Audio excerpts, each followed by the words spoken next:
For more, now I'd like to welcome in former U.S. Ambassador to the Organization for Security and Cooperation in Europe, Ambassador Dan Baer. Ambassador, thank you so much for your time today. So no surprise, this deal, discussions about the deal taking center stage at the G7. The president is saying that he will have a news conference. He will provide the full text, word for word, of this deal. What will you be looking for specifically?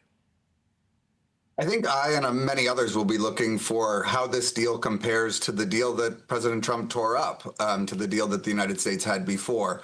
I think we can expect that the details so far have been very thin, but it's hard to imagine that this deal could possibly come out being more robust than the one that he gave up before the war. And so it's hard to avoid, even without seeing the text, it's hard to avoid the expectation that this deal is really something that is, yes, ending the fighting, which we should all be glad for, but also really cementing the fact that President Trump fought a war and lost, that we are ending up in a worse strategic position than we were when the fighting started.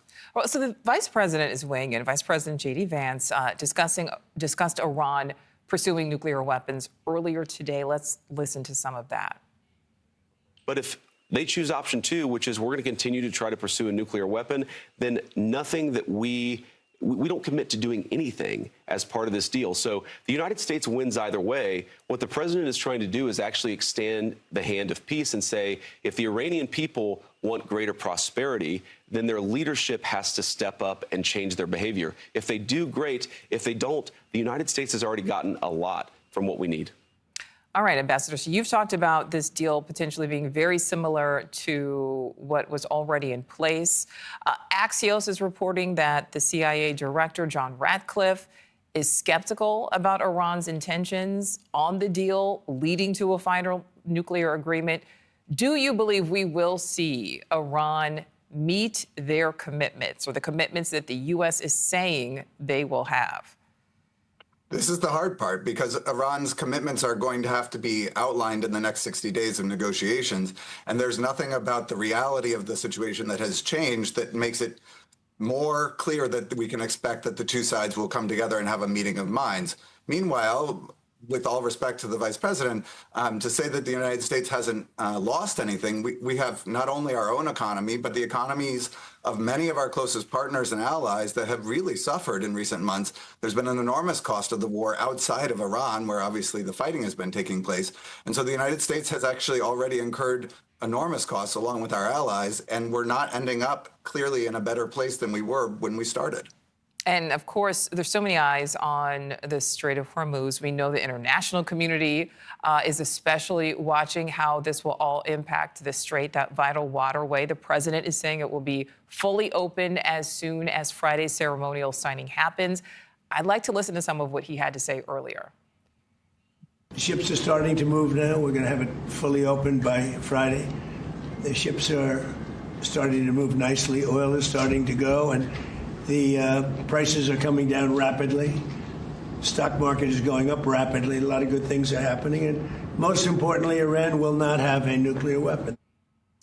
All right, so, Ambassador, that was sound from today. Yesterday, President Trump said the strait had reopened, and we did see some ships passing through. But Iran keeps saying it will control the strait moving forward. So how do you think this all does move forward? Is it open now? Will it fully reopen by Friday?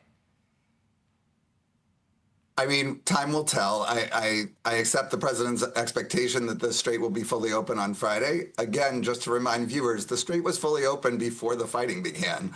And so this is not a getting a better deal. This is getting back to some kind of status quo minus, because now Iran has proven that they can shut down the strait at will, and so they will always have that card to play.